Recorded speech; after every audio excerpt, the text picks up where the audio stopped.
મને તારી પાસે કહે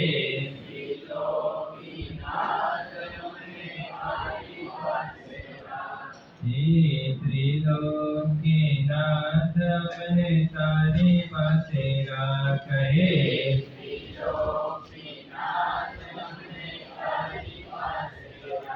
તારી પાસે રાખ મને તારી પાસે રાખે તારી પાસે રાખ મને તારી પાસે રાખે તારી પાસે રાખ મને તારી પાસે રાખે તારી પાસે રાખ મને તારી પાસે રાખે શત્રુંજય નાથ મને તારી પાસે રાખે શત્રુંજય નાથ મને તારી પાસે રાખે ગિરનાર નાથ મને તારી પાસે રાખે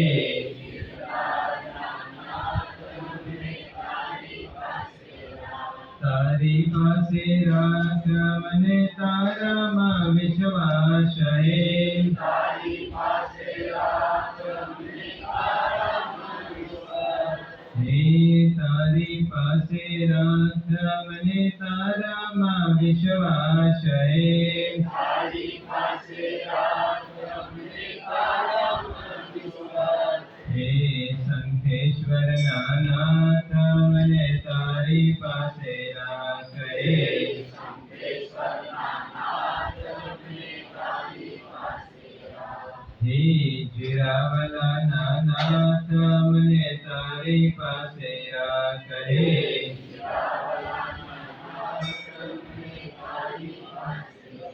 તારી પાસે રાખ મને તારામાં સમાવહે તારી પાસે રાખ મને તારામાં સમાવહે તારી પાસે રાખ મને તારામાં સમાવહે તારી પાસે રાખ મને તારામાં હે ભદ્રેશ્વર નાથ મને તારી પાસે રાખે ભદ્રેશ્વર નાથ મને તારી પાસે રાખે હે બોલો નાથ મને તારી પાસે રાખે બોલો નાથ મને તારી પાસે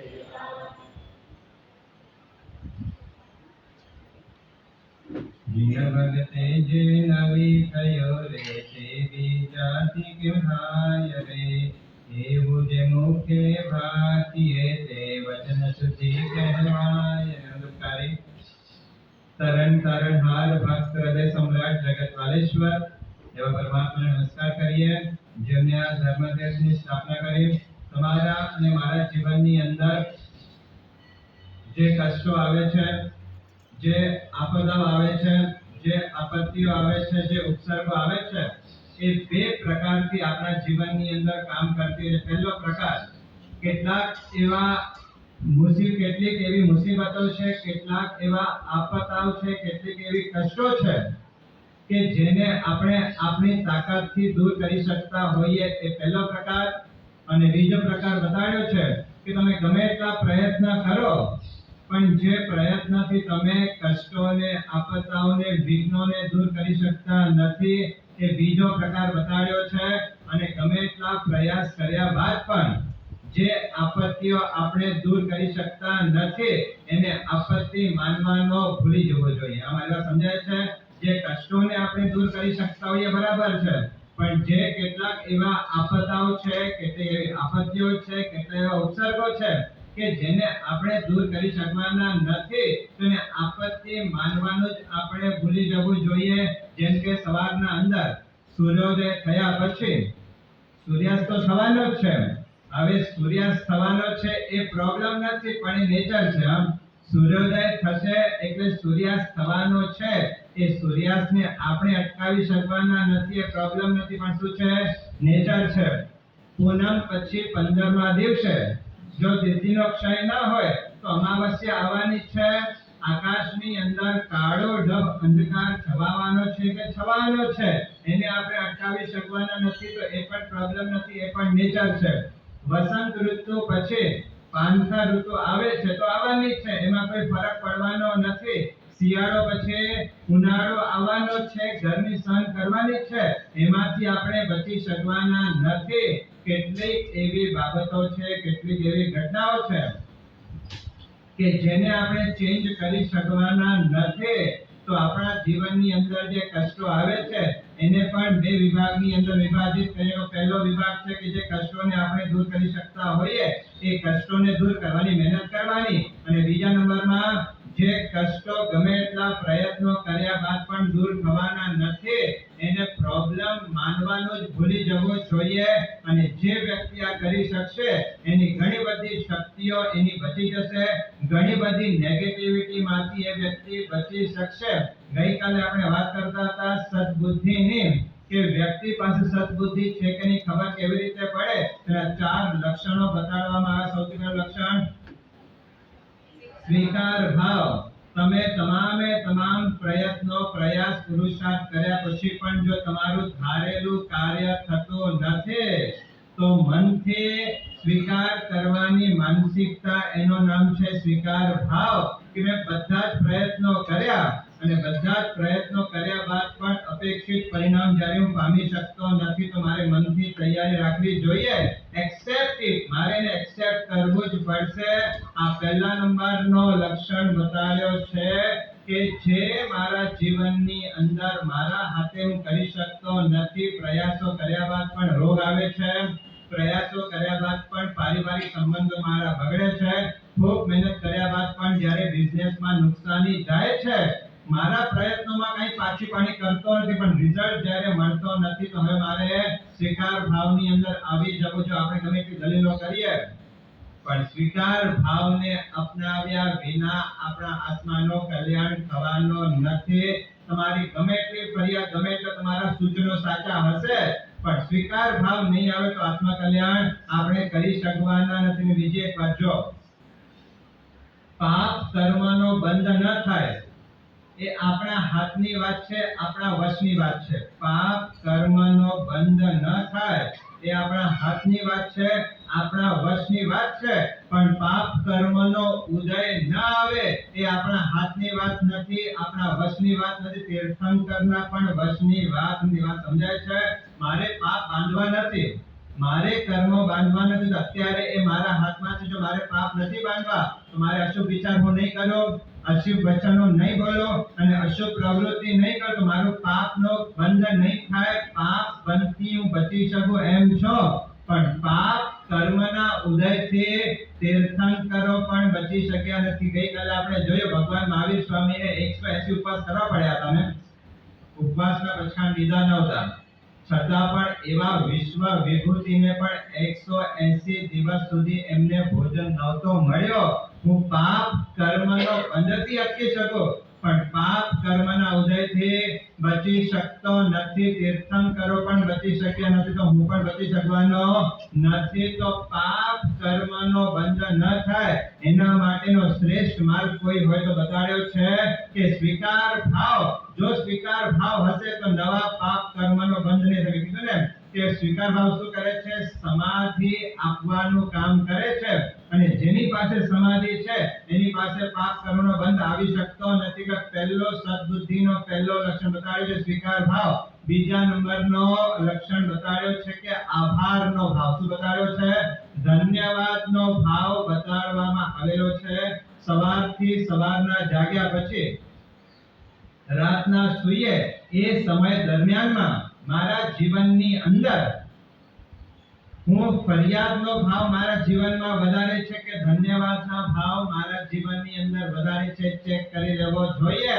મને નથી મળ્યું એની ફરિયાદો જો વધારે છે કે મળ્યું છે એનો ધન્યવાદ વધારે છે, પોતાની જાતને પ્રશ્ન પૂછી લેવાના છે કે જ્યારે સવારના ઉઠો છો અને રાતના ઊંઘો છો એની વચ્ચે જે મને નથી મળ્યું એનું સ્મરણ કરું છું કે જે મળ્યું છે એનું હું સ્મરણ કરું છું. અને જે વ્યક્તિ, બરાબર સમજી રાખજો, જે વ્યક્તિ મને જે મળ્યું છે એ વધારે પડતો સ્મરણ કરતો હશે એની પાસે સદબુદ્ધિ છે એની ગેરંટી જ્ઞાની પુરુષો આપે છે. નથી મળ્યું એ સાચો તમારા જીવનની અંદર જે નથી મળ્યું એની ફરિયાદ છે કે જે મળ્યું છે એનો ધન્યવાદ છે. વધારે સ્મરણ કોનું છે? વધારે યાદ શું આવે છે? જે મને પ્રાપ્ત નથી થયું એ મને વધારે યાદ આવે છે કે જે મને પ્રાપ્ત થયું છે એ મને વધારે યાદ આવે છે? અને જો અવ્યવહાર રાશિને મૂકી દો, વ્યવહાર રાશિને છોડી દો, ગત ભાવને છોડી દો, વર્તમાન ભાવની અંદર આ માનવ જીવનની અંદર મેં વધારે ઉપકારો કર્યા છે કે મેં વધારે ઉપકારો લીધા છે? જો 25, 30, 40, 50, 60, 70, 80 વર્ષ જે પણ આપણા થયા હશે એ 80 વર્ષની અંદર મેં ઉપકાર વધારે કર્યા છે કે ઉપકાર વધારે લીધા છે?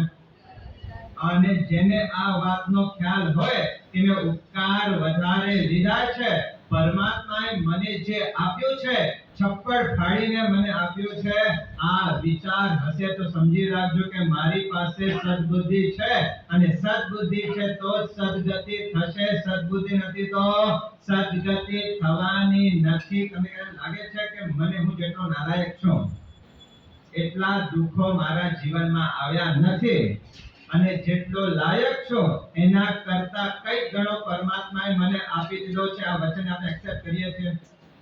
ભાઈઓ સમજાય છે? જેટલો હું ખરાબ છું એટલા દુઃખો મારા જીવનમાં આવ્યા નથી અને જેટલો હું લાયક છું એના કરતા પરમાત્માએ મને ઘણું બધું આપી દીધો છે. આ વચન ઉપર આપણને વિશ્વાસ બેસે છે અને જો આ વિશ્વાસ બેસતો હોય તો ફરિયાદ વધારે હોય કે ધન્યવાદ વધારે હોય? જે મને નથી મળ્યું એની લિસ્ટ બહુ ઓછી છે, જે મને મળ્યું છે એની લિસ્ટ બહુ મોટી છે. મેં આ વર્તમાન સમયની અંદર પણ જેટલા ઉપકાર મેં કર્યા નથી એટલા ઉપકાર મેં બીજા પાસેથી લીધેલા છે. ડગલે ને પગલે યાદ આવવું જોઈએ પરંતુ શું આપી દીધું છે, કમાલ કરી છે. જો તમારે થિયેટરમાં પિક્ચર જોવા માટે જવું હોય તો એમને એમ ચાલ્યા જાવ ને તમને અંદર એન્ટ્રી મળી જાય? ટિકિટ લેવી પડે ને? ટિકિટ લીધા વિના તમારે એ થિયેટરમાં ઘૂસવા પણ મળતો નથી. અને અહીંયા પરમાત્માના શાસનની અંદર 25 કરોડ 50 કરોડ કરોડના દેરાસરો નિર્માણ પામેલા હોય એમાં તમારે જવું હોય કોઈ એન્ટ્રી ફી ચૂકવવી પડે છે? થિયેટરમાં જવું હોય તો પણ ટિકિટ લેવી પડતી હોય છે અને આવા 50 કરોડ 100 કરોડ 200 કરોડના દેરાસરો પણ જ્યાં નિર્માણ થયેલા હોય ત્યાં તમારે એન્ટ્રી ફી આપવી પડતી નથી. તમારા સંતાનોને તમે જે સ્કૂલની અંદર મોકલાવો છો એડમિશન ફી માત્ર જુનિયર કેજી કે સિનિયર કેજી માં પણ તમારે દાખલ કરવું હોય તો 3 લાખ અને 5 લાખ ફી તમારે ભરવી પડે છે. આ પરમાત્માના પાઠશાળામાં તમારે તમારા સંતાનોને આવવો કોઈ ફી છે અહીંયા? અહીંયા સામેથી પ્રભાવને આપવામાં આવતી હોય છે અને ત્યાં 3 લાખનો એડમિશન ફી ચૂકવવી પડતી હોય છે. અહીંયા આ જે રસ્તાઓ છે એ રસ્તા ઉપર જે પણ રેકડીઓ પડેલી છે એ રેકડી ઉપર તમારે એક નાનકડી પણ જો ભોજનની સામગ્રી વાપરવી હોય તો પૈસા ચૂકવવા પડતા હોય છે. અને અહીંયા સાધર્મિક ભક્તિ થતી હોય કે આંબિલ ખાતામાં આંબિલ કરવું હોય તમારે કોઈ પણ વસ્તુને તમને ચૂકવણી કરવી પડતી નથી. પ્રવચન અહીંયા આવો છો તમે કઈ ચૂકો છો અને જાઓ કોઈ રાકેશ કુમારના પ્રવચનની અંદર તો હજારો રૂપિયાની ટિકિટ તમારે ત્યાં ભરવી પડતી હોય છે તો તમને પ્રવચન સાંભળવા માટે મળે છે. અહીંયા પ્રવચન સાંભળો તમને ફ્રી મળે છે. પરમાત્માના દેરાસરમાં જવું હોય તમને ફ્રી મળે છે. પરમાત્માની ભક્તિ કરવી હોય તમને ફ્રી મળે છે. કોઈ ચાર્જ અહીંયા લેવામાં આવતો નથી. કેટલો બધો પરમાત્માએ આપણને આપી દીધો છે કે જેની કોઈ ગણના આપણે કરી શકતા નથી. એ પરમાત્માને દિવસમાં એક વખત પણ થેન્ક યુ ક્યારે કહેવાનું મન થાય છે? કેટલું જે આપણી પાત્રતા નથી, યોગ્યતા નથી, લાયકાત નથી, એના કરતા કઈ ગણો ચડિયાતો પરમાત્માએ મને આપી દીધો છે કે ધન્યવાદ આપવાના ભાવ જીવનની અંદર આવે છે. મહાપુરુષોએ પોતાની જાતને કયા કયા શબ્દો વાપર્યા છે યાદ રાખજો. કલિકાલ સર્વજ્ઞ હેમચંદ્ર સુરેશ્વરજી મહારાજ સાહેબ 3.5 કરોડ શ્લોકોના રચયિતા, કલિકાલ સર્વજ્ઞ સરસ્વતીના કૃપા પાત્ર અત્યંત પવિત્ર પુરુષ જેને એવી સાધનાઓ કરી છે કે જે સાધનાઓ માટે એમના ઉપર કેટલાય પરીક્ષાઓ દેવતાઓ દ્વારા કરવામાં આવ્યા અને આવા પરીક્ષામાંથી ઉત્તીર્ણ થનારા કલિકાલ સર્વજ્ઞ હેમચંદ્ર શ્રી મહારાજ કહે છે કે હું ભગવાન કેવો છું તો પશુરપી પશુ શું લખ્યું છે ત્યાં વિતરાગ સ્તોત્રની અંદર પ્રથમ પ્રકરણની અંદર હેમચંદ્ર સૂરી જેવા મહારાજ પોતાના ત્યાં લખે છે કે પશુરપી પશુ હે ભગવાન આ દુનિયામાં જેટલા પણ પશુઓ છે ને એ બધા જ પશુઓમાં સૌથી ભયંકર પશુ હું છું. કોણ લખે છે? હેમચંદ્ર સૂરી મહારાજ દુનિયામાં જેટલા પણ ભયંકર જેટલા પણ હિંસક પશુઓ છે પછી વાઘ હશે સિંહ હશે કૂતરાઓ હશે બિલાડા હશે જેટલા પણ પશુઓ દુનિયાની અંદર છે એ બધા કરતા ભયંકર પશુ કોણ છો? હું પોતે છું. પોતાની જાતને કલિકાલ સર્વજ્ઞ હેમચંદ્ર સૂરી મહારાજ પશુ કરતા પણ વધારે ભયંકર પશુ કહે છે. આવતી 24 ની અંદર જે ગંધર્વ ભવાના છે એવી લોકવાયકા છે. કોણ ગંધર્વ થશે? આ કુમારપણ માટે વાત આવે છે ને કે જેમને પોતાના જીવનની અંદર કરોડોના કરોડો રૂપિયાનો ખર્ચ કરીને જીન શાસનની અદ્ભુત પ્રભાવના કરેલી છે. દર પર્વ તિથિઓમાં જે કુમારપાળ મહારાજા રથયાત્રા કાઢતા હતા અનેકવિધ જેને છરી પાડતા સંઘો કરાવ્યા છે અનેકવિધ જે આત્માએ ઉપાસના નિર્માણ કરાવ્યા છે અનેકવિધ જિનાલયો જેને બંધાવ્યા છે લાખો કરોડો રૂપિયાનો ખર્ચ કરીને જે સાધર્મિકનો ઉત્થાન કર્યો છે એવા કુમારપાળ મહારાજા પણ પોતાના સ્તવનની અંદર લખ્યું છે અહમ પ્રભુ નિર્ગુણ ચક્રવર્તી. શું લખ્યું છે? અહમ પ્રભુ નિર્ગુણ ચક્રવર્તી. એનો અર્થ શું ખબર છે? શું કહે છે? અહમ પ્રભુ નિર્ગુણ ચક્રવર્તી. એનો અર્થ એ થાય કે આ દુનિયામાં જેટલા પણ દુર્જનો છે ને એ દુર્જનોમાં સૌથી મોટો દુર્જન કોઈ હોય દુર્જનનો ચક્રવર્તી કોઈ હોય તો હું છું. પોતાની જાતને દુર્ગુણનો ચક્રવર્તી કહે છે. જે કુમારપાળ મહારાજાએ પોતાના 18 દેશની અંદર અમારીનો પ્રવર્તન જે આત્માએ કરાવેલો હતો પોતાના તાબામાં રહેલા પશુઓને પણ જે ગાળ્યા વગર પાણી આપતો નહોતો વ્યક્તિ પોતાની જાતને શું કહે છે? હું દુર્જનનો ચક્રવર્તી છું. મહોપાધ્યાય યશોવિજય મહારાજ એક જગ્યા ઉપર લખેલો છે કે હું કોણ છું? તો લખેલું છે કે આ દુનિયામાં જેટલા પણ મૂર્ખાઓ છે ને એ મૂર્ખોનો હું શિરોમણી છું. જે વ્યક્તિ તમે વિચાર કરજો એક દિવસની અંદર 700 શ્લોક કંઠસ્થ કરવાની અદ્ભુત ક્ષમતા જે ધરાવનારો વ્યક્તિ છે જેને કાશીના પંડિતો જેને દાઢી મૂછવાળા સરસ્વતીનો વિરોધ આપ્યો છે આની સામે ટકવું એટલે કોઈ મુકાબલો નથી. આ ન્યાય વિશારદ છે ન્યાયાચાર્ય છે. જે વ્યક્તિ એક સોપારી ઉછળી નીચે આવે એટલા ટૂંક સમયની અંદર નવા શ્લોક બનાવવાની ક્ષમતા ધરાવનાર વ્યક્તિ પોતાની જાતને શું કહે છે કે મારા જેવો મૂર્ખ આ દુનિયામાં બીજો કોઈ નથી. એ સમકાલીન થનારા મહોપાધ્યાય વિનય વિજયજી મહારાજ જેનો ગત વર્ષે આપણે શાંત સુધારસ ગ્રંથનો શ્રવણ આપણે કર્યો હતો જેને કલ્પસૂત્રની ટીકા જેને લખેલી છે શ્રીપાળ મહિનાનો રાસ જેને બનાવેલો છે લોક પ્રકાશનો સ્તવન જેને બનાવેલો છે. ખબર છે ને જ્યારે મૃત્યુ આવે ત્યારે વ્યક્તિને શું સંભળાવવામાં આવે? લોક પ્રકાશનો સ્તવન સંભળાવવામાં આવે. એ લોક પ્રકાશ સ્તવન પુણ્ય પ્રકાશ એ પુણ્ય પ્રકાશનો સ્તવન બનાવનારા શ્રીપાળ મહિનાનો રાસનો રચના કરનારા કલ્પસૂત્રની ટીકા બનાવનારા શાંત સુધારક જેવા અનેક ગ્રંથોની રચના કરનારા વિનય વિજય મહારાજ એમ કહે છે કે પ્રભુ મને આપને વિનંતી કરતા આવડતો નથી. કેમ વિનંતી કરવી એ મને આપ શીખવાડો. ત્યાં લખેલો છે ઋષભદેવ નામના એ સ્તુતિની અંદર કે પ્રભુ આપે બ્રાહ્મણીને તારી નાખ્યા, પ્રભુ આપે સુંદરીને તારી નાખ્યા, પ્રભુ આપે ભરતને તારી નાખ્યા, પ્રભુ આપે બાહુબલીને તારી નાખ્યા, પ્રભુ આપે મરુદેવા માતાને તાર્યા. એ બધા આપના પરિવારના મેમ્બર્સ હતા માટે આપે એમને મોક્ષમાં મોકલ્યા છે. હું પરિવારનો મેમ્બર નહોતો માટે મને મોક્ષમાં નથી મોકલ્યો. મને વિનંતી કરતા નથી આવડતું. પ્રભુ આપ મને વિનંતી કેમ કરવું એ મને શીખવાડો. આપ વિચારજો આવા મહાપુરુષો પોતાની જાતને આટલા હાથના નીચે લઈ જતા હોય છે કે પોતાની જાતને પોતાના દિવસમાં કેટલા પ્રમાણ પરમાત્માને યાદ કરતા હશે. યશો વિજય મહારાજ કહે છે કે મારા જેવો કોઈ મૂર્ખ નથી. વિનય વિજય મહારાજ કહે છે કે મને વિનંતી કરતા આવડતી નથી. કુમારપાળ મહારાજા કહે છે કે દુર્જનનો શિરોમણી ચક્રવર્તી છો. અને હેમચંદ્ર સુરી મહારાજ કહે છે કે મારા જેવો ભયંકર પશુ આ દુનિયાની અંદર કોઈ નથી. વિચારજો આપણા જીવનની અંદર પરમાત્માએ કેટલું આપણને આપી દીધું છે.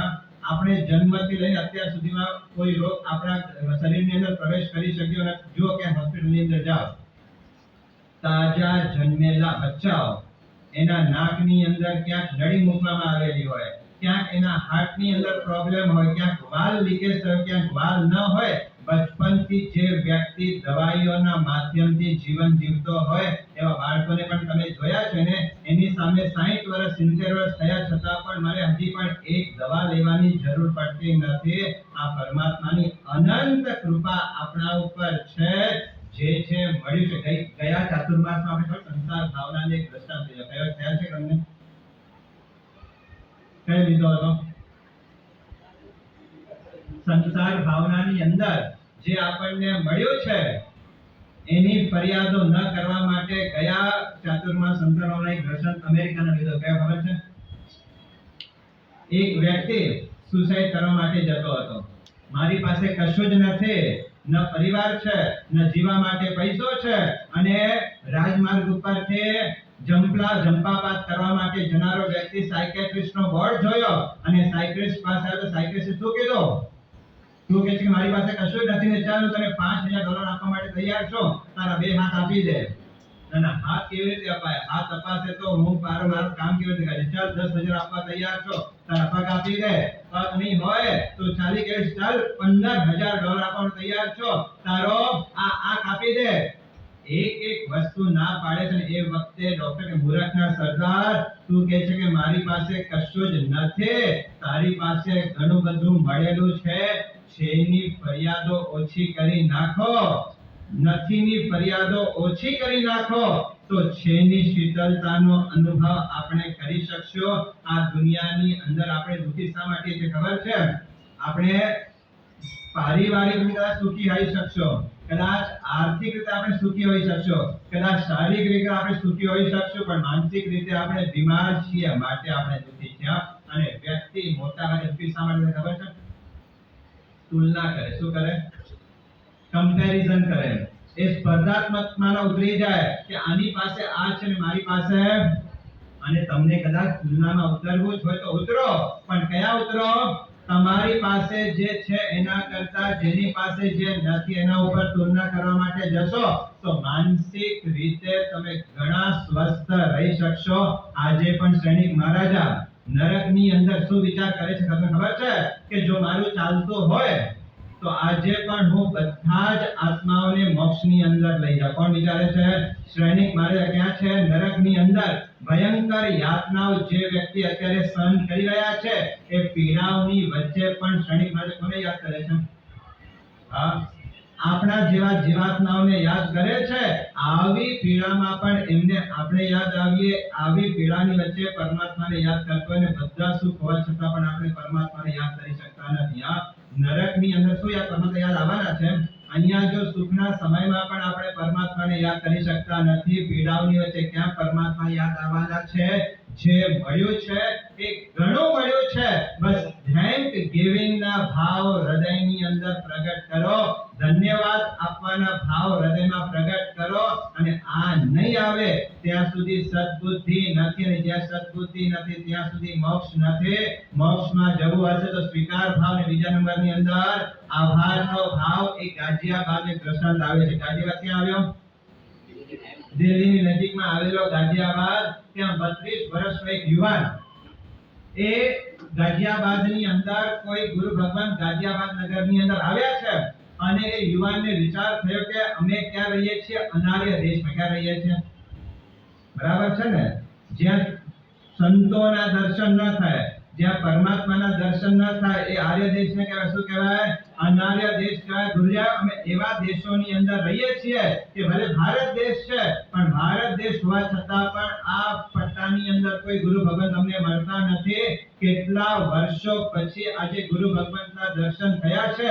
એ યુવાન વ્યક્તિ કહે છે, બરાબર સાંભળજો, એ યુવાન વ્યક્તિ એમ કહે છે કે જો અત્યારે કોઈ મને મોત આપતું હોય ને તો મોત સ્વીકારવા માટે તૈયાર છું, પણ એક ગેરંટી મને આપે કે અહીંયાથી મૃત્યુ થયા પછી તારો જન્મ કા મુંબઈમાં અને કા ગુજરાતમાં થશે તો અત્યારે હું મોત લેવા માટે તૈયાર છું. જે વ્યક્તિ પ્રભુના દર્શન ન થવાના કારણે મોતને સ્વીકારવા માટે તૈયાર છે, જે વ્યક્તિ ગુરુ ભગવાનના દર્શન થતા નથી એના માટે મોતને સ્વીકારવા માટે તૈયાર છે, આવા ગુરુ અને પ્રભુના દર્શન તો આપણને સહજતાથી પ્રાપ્ત થઈ ગયા છે. કોના માટે આપણે કરી રહ્યા છીએ? અને કદાચ કંઈ નથી મળ્યું, તમારી કમ્પ્લેન્ટ કદાચ ખોટી નહીં પણ હોય, તમારી ફરિયાદ કદાચ ખોટી નહીં પણ હોય, પણ એની સામે તમને જે મળ્યું છે, જો એનો વિચાર આવી જશે તો ઘણી બધી ફરિયાદો આપણા જીવનમાંથી ઓટોમેટિકલી ઓછી થઈ જશે.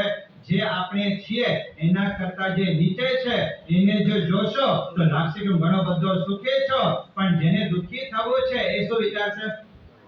મારા કરતા ઉપર કેટલા વ્યક્તિઓ છે અને એને જોઈને વિચાર બધું હોવા છતાં પણ અહીંયા દુખી થતો હશે. બીજા નંબરનો ભાવ બતાડ્યો છે આભારનો ભાવ. મારે મારા જીવનની અંદર આભાર ભાવને પ્રગટ કરવાનો છે. અને જો તમે સુકૃત કરશો ને તો કદાચ તમને ખબર પડી જશે કે બીજાને લોકોને પણ ખબર પડી જશે. તમે પરમાત્માની પૂજા કરશો તો તમે દેખાવમાં આવી જશો.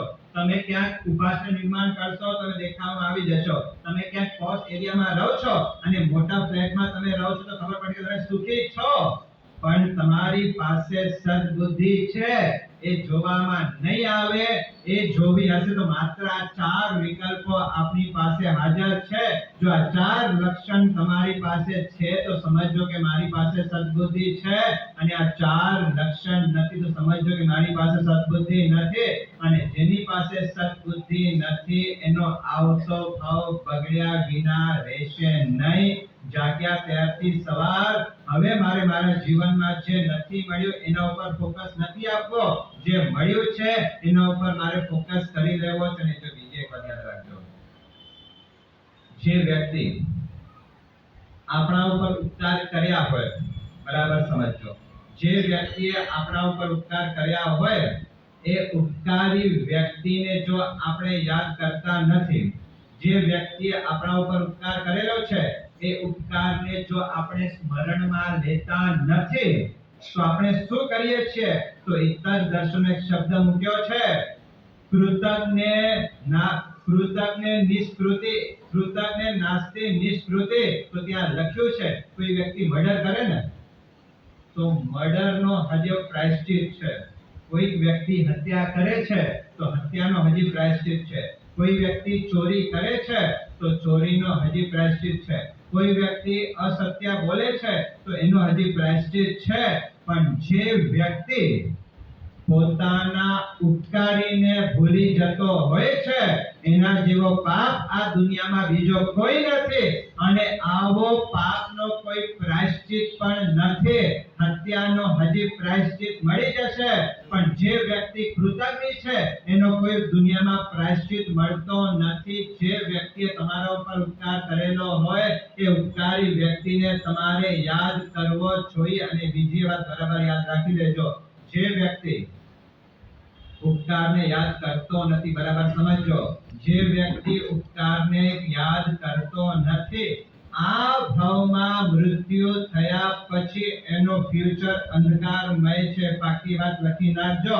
જે પોતાના ઉપકારી ન પોતાના માતાને ઉપકારને યાદ રાખે, ન પોતાના પિતાના ઉપકારને યાદ રાખે, ન પોતાના શેઠના ઉપકારને યાદ રાખે, ન પોતાના શિક્ષકના ઉપકારને યાદ રાખે, ન પોતાના ગુરુ ભગવંતના ઉપકારને યાદ રાખે, યાદ રાખજો એનો આવતો ભાવ બહુ અંધકારમય છે. તમે કોઈ મહાત્માને જુઓ જે 70 વર્ષના 80 વર્ષના ઉંમરના હોય અને 80 વર્ષની ઉંમરની અંદર પણ એ મોટી મોટી તપશ્ચર્યાઓ કરતા હોય, મોટી સાધનાઓ કરતા હોય, ત્યારે એમની પાસે જઈને કીધું કે પ્રભુ આ ઉંમરમાં આપ આવી તપશ્ચર્યા કરો છો, ત્યારે એમની અનુમોદના પ્રશંસા કરવાના ભાવ હૃદયમાં જાગ્યા છે. કોઈ તમારા ઘર 8મા માળે, 10મા માળે, 15મા માળે તમારું ઘર છે અને એ 15મા માળે કોઈ મહાત્મા ગોચરી વળવા માટે આવે છે, કારણ કે કીધું કે અમારી સદગતિની ચિંતા કરીને આટલી મોટા આ માળા ઉપર આપ પગે ચાલીને આવ્યા છો, આપને લાખ લાખ નમસ્કાર છે. ત્યારે ધન્યવાદ આપવાના ભાવ થયા છે. માત્ર ઉપકાર લેવાની આદત હોય અને ઉપકારીની પ્રશંસા કરવાની જો ટેવ ન હોય એનો ભવિષ્ય બહુ અંધકારમય બતાડવામાં આવ્યું છે. કર્મબંધ ભણ્યા છો ને, અહીંયા સ્વાધ્યાય બનાવતા કર્મબંધ ભણ્યા હશે, એ વાંચ્યું હશે કે જે વ્યક્તિ શક્તિનો દુરુપયોગ કરે, જે વ્યક્તિ શક્તિનો દુરુપયોગ કરે એને ભવાંતરની અંદર એ શક્તિ મળે. બરાબર સમજો, તમારા ઉપર કોઈએ ઉપકાર કર્યો અને તમે એ ઉપકારી વ્યક્તિની જો પ્રશંસા, ઉપકારી વ્યક્તિનો એપ્રિશિએશન, એ ઉપકારી વ્યક્તિની જો તમે ઉપભ્રુના કરતા નથી તો શું થાય? તો આવતા ભાવની અંદર તમને તમારા ઉપર કોઈને ઉપકાર કરવાના ભાવ ન થાય એવો અંતરાય તમે બાંધી લેજો. એવા કેટલા વ્યક્તિઓ આ રસ્તા ઉપર બેઠા હશે. કેટલાક વ્યક્તિઓ એવા છે કે જેને જોવાનું આપણને મન થતું નથી. એક ગમે એટલા પરવશ હશે, એ ગમે એટલા દુખી હશે, પણ એનો ઉપકાર હું કરું આવા ભાવ નથી આવતા. તો સમજી રાખવાનો, એને પોતાના જીવનની અંદર એના ઉપર જેને ઉપકાર કર્યા છે તે ઉપકારને યાદ નથી કર્યું, માટે આજે એના ઉપર કોઈને ઉપકાર કરવાના ભાવ થતા નથી. જો ભવાંતરમાં તમે ઈચ્છો છો કે મારા ઉપર પણ કોઈ ઉપકાર કરે તો આ ભાવની અંદર તમારા જે ઉપકારી છે એનો હંમેશા સ્મરણ કરતા જજો. ને આપણે ત્યાં લખ્યું છે લગભગ પ્રસંગતિ ગ્રંથની અંદર 3 એવા ઉપકારી છે જેને ક્યારે પણ ભૂલવું નહીં. સૌથી પહેલા આપણા જે માતા પિતા છે એને ભૂલવાનો છે. સેકન્ડ નંબરની અંદર જે વ્યક્તિએ તમને બિઝનેસની લાઈન આપેલી હોય એવા શેઠના ઉપકારને ક્યારે ભૂલવો ન જોઈએ. અને ત્રીજા નંબરની અંદર જે તમને મોક્ષ માર્ગ દેખાડ્યો છે એવા ગુરુને ક્યારે ભૂલવા ન જોઈએ. આ પ્રશંગતિ ગ્રંથની અંદર જ્યારે આવા 10 પૂર્વજન મહર્ષિ વાત કરતા હોય કે ઉપકારીના ઉપકારને ક્યારે ભૂલવા ન જોઈએ, એવો તમારો નિયમ કરો કે રાતે સૂતા પહેલા 2 એવા ઉપકારીને યાદ કરીને પછી સૂવો. આવો કોઈ નિયમ કરો. કોઈ નિયમ લીધા છે કે સૂતા પહેલા મારા જીવનની અંદર જે વ્યક્તિઓ ઉપકાર કર્યા છે રોજ કમસે કમ 2 વ્યક્તિઓને યાદ કરીને એના ચરણોમાં ભાવપૂર્વક નમસ્કાર કરીશ. આવા કોઈ નિયમ તમે લીધેલા છે? તો એક વ્યક્તિની ઘટના બની છે. એક મહારાજ સાહેબ વિહાર કરતા હતા. હવે એ મહારાજ સાહેબ ઉંમર મોટી થઈ ગઈ, પગથી લાચાર બની ગયા, એટલે ડોલીની અંદર વિહાર કરતા હતા. એક વ્યક્તિ આ મહારાજ સાહેબ વિહાર કરવાની તૈયારી કરી રહ્યા છે, ડોલી ઉપર બેસી ગયા છે અને ડોલીવાળા એને ઉપાડવાની તૈયારીમાં છે. એટલામાં એક ભાઈ દોડતા આવે છે અને દોડતા આવીને સૌથી પહેલા જે ડોલીવાળો છે એના પગમાં નમસ્કાર કરે છે. મહારાજ સાહેબને જે બીજા માણસોને વિચાર છે કે મહારાજ સાહેબ તો આ છે, આને શા માટે પગે લાગે છે? કે પ્રશ્ન પૂછ્યો, ભાઈ મહારાજ સાહેબ તો આ છે, એને પગે લાગવાની જરૂર, પહેલા પગે લાગવાની જરૂર શું છે? અને એ વખતે એ ભાઈએ જવાબ આપ્યો કે જે સાધુ પુરુષો છે એ તો નમસ્કારણીય છે, એના માટે તો મારો નમસ્કારના ભાવ છે, પણ આ ઢોલીવાળા એટલા માટે પગે લાગો છો. સમજો જવાબ શું છે? આ ઢોલીવાળાને આ ભાઈ જે આવેલો હતો એ પગે લઈને કીધું કે જો ભાઈ ભાર તો હું પણ ઉપાડું છું ને, ભાર તો તું પણ, શું કહે છે? ભાર તો હું પણ ઉપાડું છું ને ભાર તો તું પણ ઉપાડે છે.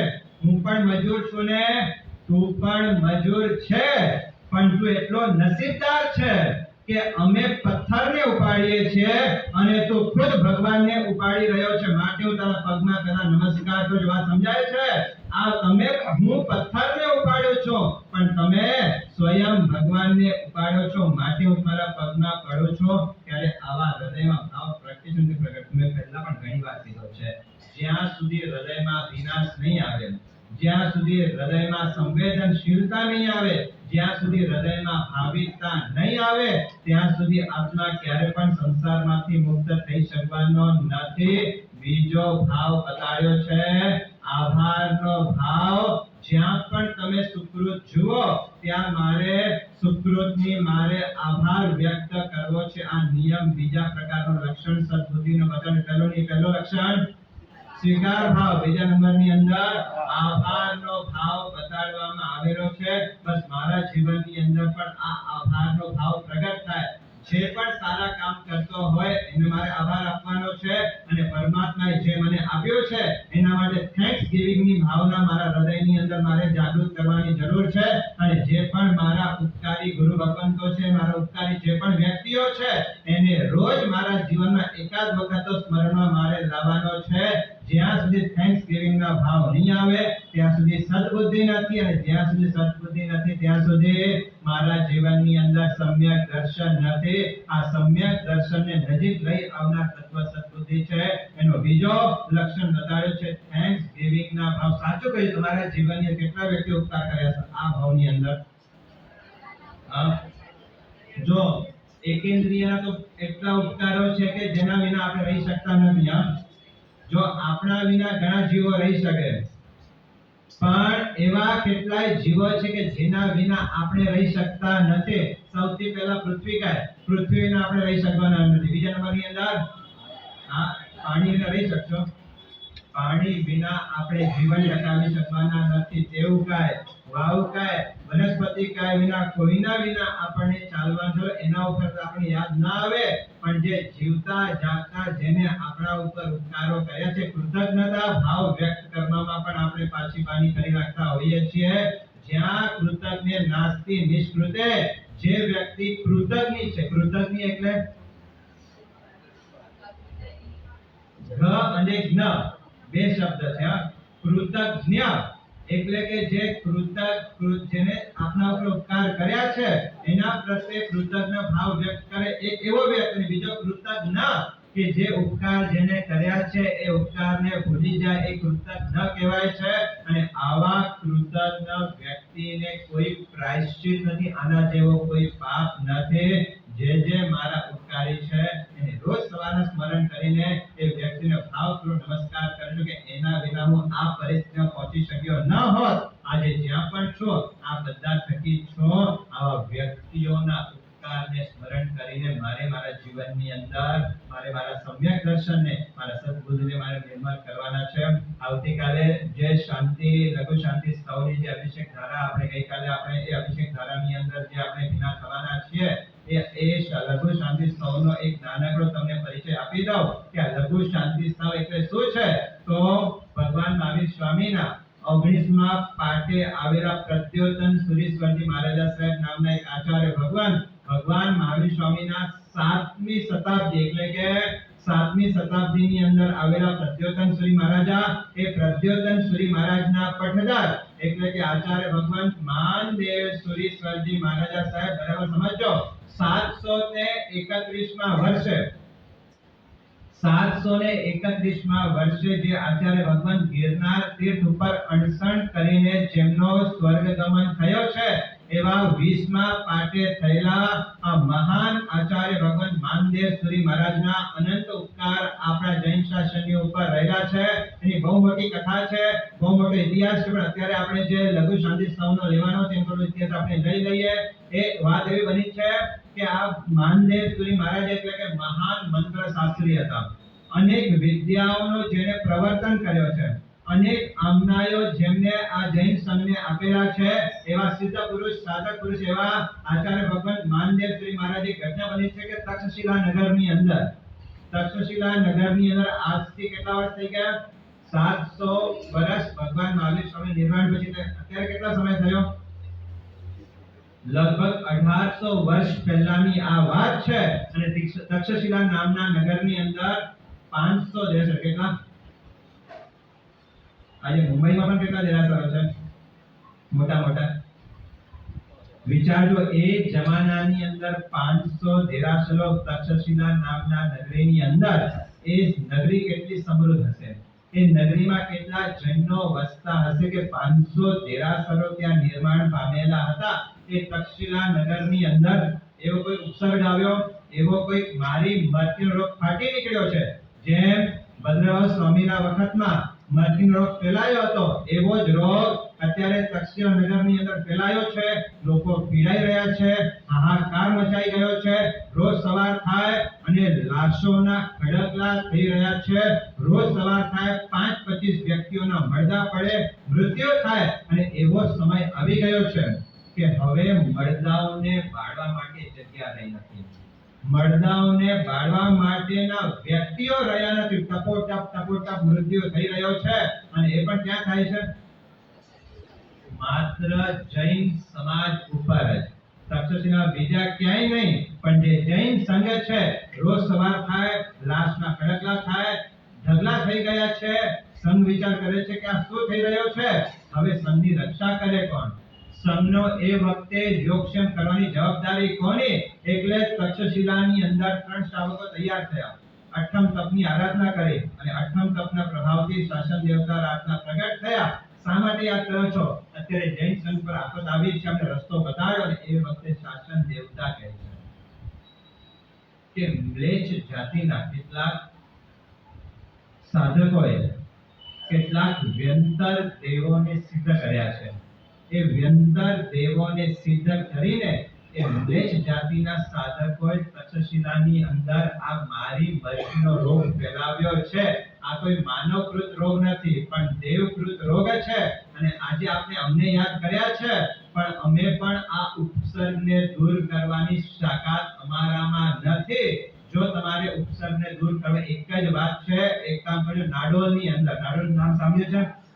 નાડોલ નાડલાઈ રાજસ્થાનની અંદર જ્યાં આજે પણ મોટી મોટી સુરંગો છે, એવા નાડોલના નામની અંદર એક મહાન આચાર્ય ભગવાન માનદેવ સુરી સ્વર્ગી મહારાજ સાહેબ નામના એક આચાર્ય ભગવાન નાડોલની અંદર છે.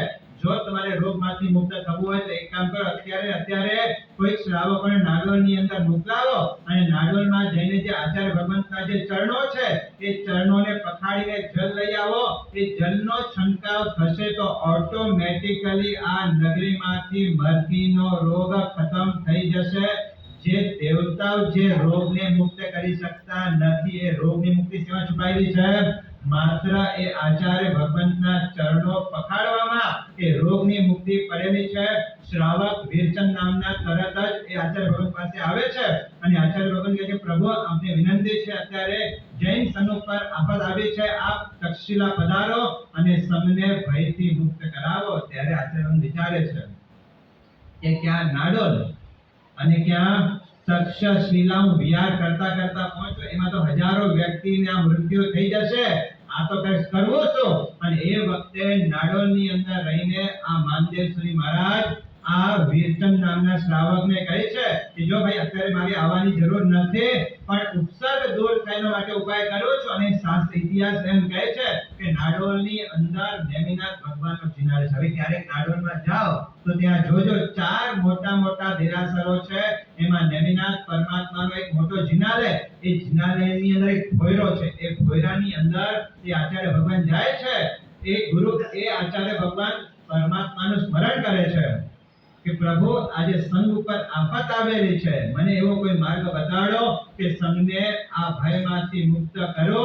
હૃદયમાં અને જો સચ્ચી પુકાર હે તો બેડા પાર હે. પુકાર સાચી હોય, કુદરત તમારા અનુકૂળ થયા વિના રહેતો નથી. અને નાડોલની અંદર એ નેમિનાથ પરમાત્માના સાનિધ્યમાં આ માનદેવસુરી મહારાજે પ્રાર્થના કરી અને અંતરમાંથી એક શ્લોકો બહાર આવતા ગયા. શાંતિમ શાંતિ નિશાંતમ શાંતમ શાંતા શિવમ નમસ્કૃત્ય સ્તોતો શાંતિ નિમિત્તમ મંત્ર પદય શાંતાય સ્તૌમી ઓમિતિ નિશ્ચિત વચસે નમો નમો ભગવતે રતે પૂજામ શાંતિ જીનાય જયવતે યશસ્વીને સ્વામીને દમિનામ. એક પછી શ્લોક બહાર આવતા ગયા અને આખી એક શાંતિ ત્યાં તૈયાર થઈ ગઈ. બહાર ગોખરા જે ભોયરામાં બેઠા હતા બહાર આવ્યા, એનો કાગળની અંદર એને કાપી દીધો અને જૈન સંઘના વીરચંદ શ્રાવણ કહ્યું, જાઓ અને મારે ત્યાં પહોંચવાની જરૂર નથી, જલ્દી પહોંચો અને જેટલા પણ જૈનના ઘરો છે એ જૈનના ઘરોની અંદર આ શાંતિના પાઠ કરાવો, એ પાણીને અભિમંત્રિત કરાવો અને ઘરની અંદર છાંટો. બધા જ રોગ તમારા દૂર થઈ જાય. જ્યાં તમે પહોંચતા નથી ત્યાં બેઠા સાધના કરીશ, પણ એક પણ વ્યક્તિનો હવે મોત ન થાય એનો ખ્યાલ હું રાખીશ. જૈન સંઘની જવાબદારી તીર્થંકરની ગેરહાજરીમાં આચાર્ય ભગવંતના માથે હોય. અને એ વખતે એ માનદેવસુરી મહારાજે જે શાંતિનો પાઠ બનાવ્યો ને, એની અંદર એવી મંત્ર શક્તિઓ એની અંદર નિહિત કરેલી છે એવી મંત્ર શક્તિઓ એમની અંદર ઉતારેલી છે કે તમારા કોઈ પણ કાર્યો અટકતા હોય, કામ પૂરા થતા ન હોય ત્યારે આ શાંતિ સ્તવ બોલવાથી તમારા અટકેલા કાર્યો, એના વિઘ્નો દૂર થઈ શકતા હોય છે. અને માનદેવ સૂર્યની શું વિશેષતા હતી એના પ્રવચનની અંદર આપણે આગળ લઈશું કે માનદેવ સૂર્યનું વ્યક્તિત્વ શું હતું. એમને જૈન શાસનમાં એવા તે સુકૃતના કયા કાર્યો કર્યા છે, એવા તે કઈ લબ્ધિ એમને પ્રાપ્ત કરેલી છે, બધી વાતો આપણે અવસરે વાત કરશું. પણ માત્ર શાંતિ એ માનદેવ સૂરી મહારાજના ચરણોના પગને પખાડીને પણ જો રોગમુક્ત થઈ શકતો હોય કે વ્યક્તિનો શું વ્યક્તિત્વ હશે, તો આવતીકાલે એ જ માનદેવ સૂરી મહારાજા દ્વારા રચિત જે લઘુ શાંતિ સ્તવ મહાભિષેક રાખવામાં આવેલા છે. ખૂબ હૃદયના ભાવ સાથે આપ પણ આવજો. જેને લાભ લીધો એ તો લાભ લેશે, પણ જેને લાભ નથી લીધો એવા વ્યક્તિઓ પણ અહીંયા આવીને પોતાનો સંકલ્પ અહીંયા મૂકશો તો આપણા સંકલ્પોની સિદ્ધિ ચોક્કસ થઈ જશે. આવા અનંત એવા અનેક લબ્ધિના ભંડાર એવા માનદેવ સૂરી મહારાજ દ્વારા રચિત આ લઘુ શાંતિ સ્તવ, અને મેં પોતે હું તમને કહું છું કે એના આ લઘુ શાંતિ સ્તવના પરચા અમે પોતે અમારા જીવનની અંદર અનુભવ્યા છે. જ્યારે કોઈ એવા વિઘ્નો આવ્યા, જ્યારે કોઈ એવા અંતરાયો આવ્યા, એ વખતે અંતરાયોને દૂર કરવાની તાકાત આ લઘુ શાંતિ સ્તવ પાઠની અંદર રહેલી હતી. તમારા જીવનની અંદર પણ એ શાંતિ સ્તવ કંઠસ્થ કરો, શુદ્ધ ઉચ્ચારણ કરો, અને કમસે કમ રોજ એક વખત આ લઘુ શાંતિ સ્તવનો પાઠ તમારા જીવનની અંદર કરો. અનેક તમે પોતાના જીવનમાં અનેક અનુભવો, અનેક ચમત્કારો તમારા જીવનમાં અનુભવ કરી શકશો. તો માનદેવ સૂરી મહારાજ દ્વારા રચિત આ શાંતિ લઘુ શાંતિ સ્તવ આપણા જીવનની અંદર એને મહત્વનું અંગ બનાવીને તમારા જીવનની અંદર આવતા કષ્ટો દૂર થાય એવી મંગલ ભાવના સાથે એ માનદેવ સૂરી મહારાજને યાદ કરીને સદબુદ્ધિના જે 4 લક્ષણો બતાડ્યા, એમાં બીજો લક્ષણ થેન્ક્સ ગિવિંગ, આભારનો ભાવ, ધન્યવાદનો ભાવ આપણા જીવનની અંદર પ્રગટ થાય. જો આ બધા જે લક્ષણો છે ને આપણને સામાન્ય લક્ષણ દેખાતા હોય છે, પણ ખબર નથી કે આ લક્ષણોની શું તાકાત રહેલી છે. થેન્ક્સ ગિવિંગ નો ભાવ વ્યક્તિને ક્યાંથી ક્યાં પહોંચાડી શકતો હોય છે. પહેલા નંબરની અંદર સ્વીકાર ભાવ, બીજા નંબરની અંદર થેન્ક્સ ગિવિંગ નો ભાવ, ત્રીજા નંબરની અંદર અનુમોદનાનો ભાવ આવશે. એનો શું ચિંતન છે એનો વિચાર પણ આપણે પ્રવચનની અંદર કરશું. પણ જે કંઈ આપણને મળ્યું છે, ઘણું બધું પરમાત્માએ આપ્યું છે. રોજ પરમાત્માને ધન્યવાદ આભાર કરીને આપણે આપણા જીવનની અંદર આપણા જીવનનો માર્ગ કઢાવી એ જ મંત્ર ત્યારે આ વિધાન સૂર્ય મંત્ર ગ્રંથની અંદર આપવામાં આવેલો છે. તો જે પણ આત્મા ગોળી બનાવો એ વખતે શુભ ભાવ સાથે નવકાર મંત્રનો જાપ, જે પણ આપણા સ્તોત્રો છે, સ્તોત્ર પાઠ કરતા કરતા એ શુભ ભાવના સાથે ગોળી બનાવજો. કારણ કે દેવતાને એ જ પ્રિય છે. બાકી બધું તો ઠીક છે, પણ દેવતાને આ ભોજન એમના માટે પ્રિય ભોજન છે. તો ખૂબ એમ તો વિધિકારો પોતે બનાવી આવી શકે, પણ આચાર્ય લોકોને સૂચન થયું કે વિધિકાર બનાવી એના કરતા આપણા મુલુંડમાં જેવા તપસ્વીઓ અને એવા ઉત્તમ શ્રાવિકાઓ છે, તો એ જ પોતાના હાથે આ ગોળીઓ બનાવે તો ખૂબ સરસ રહેશે. તો ખાસ જે પણ આપ આવો એ વખતે ઉત્તમ ભાવના સાથે નવકાર મંત્ર જાપ સાથે આ ગોળીઓ તૈયાર કરજો. ઉપવાસ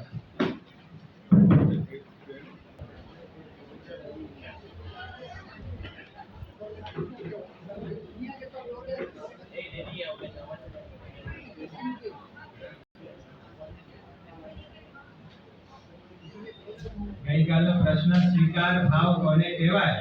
તો દરેક પ્રકારના પ્રયત્નો કર્યા બાદ પણ જે વસ્તુ સિદ્ધ થતી નથી તો પછી એને એક્સેપ્ટ કરવાની માનસિકતા, એનું નામ છે સ્વીકાર ભાવ. અને બીજા નંબરની અંદર એ ફોર્ટના જે વેપારીઓને કેટલા લેવાના હતા, તો 3 કરોડ ને 78 લાખ, આ તો યાદ લેવાનું જ હોય, 3 કરોડ ને 78 લાખ રૂપિયા. તો વર્ષાબેન નાગરનો જવાબ સાચો છે.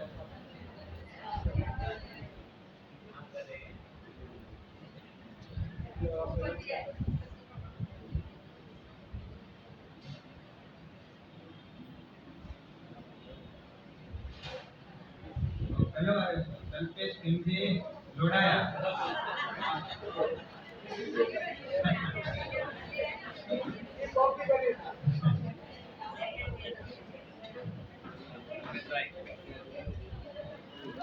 જો આ ફર્સ્ટ ટાઈમ નીકળી ગયો, બધા શ્રાવિકાઓ જ લાભ લેતા. પહેલો આ એક નીકળ્યો છે, કલ્પેશ નામ આવ્યો છે. મને જણાવો જવાબ નહીં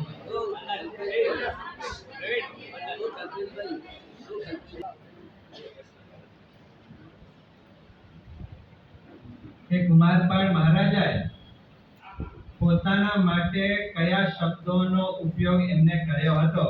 કુમારપાળ સંસ્કૃત શબ્દ, ગુજરાતી નહીં. કુમારપાળ મહારાજાએ પોતાના માટે કયા શબ્દોનો ઉપયોગ એમને કર્યો હતો? આ પહેલો પ્રશ્ન. અને બીજા નંબરની અંદર એ યુવક કયા શહેરનો હતો? એ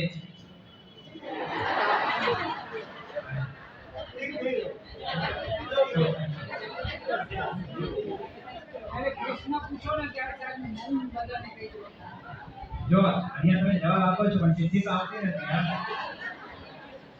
જો નીકળશે, જો અહીંયા રોંગ હશે તો ખબર નહીં પડે કે કોની ચિઠ્ઠી છે. રાઈટ હશે એની જ નામ ખબર પડવાની છે.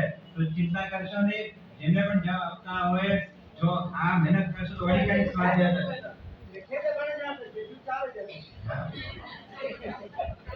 એટલે જ કોઈ પણ જાતને ડર રાખ્યા વિના જે પણ આપને આવડતું હોય, જો તમે લખશો, તમે ક્યાંક ગોતશો, લખવાનું જતું તો પછી સ્વાધ્યાય કરવાનો વિચાર નહીં આવે. તો ખાસ જે પણ આપ સાંભળો છો એ ચિઠ્ઠીમાં જવાબ આપવાનો વિચાર કરજો. ચલો બીજા નંબરનો પ્રશ્ન કે જે આભાર ભાવ છે એ આભાર ભાવની અંદર સૌથી વધારે મહત્વ આભારમાં કોને આજના પ્રવચનમાં આપવામાં આવેલો હતો?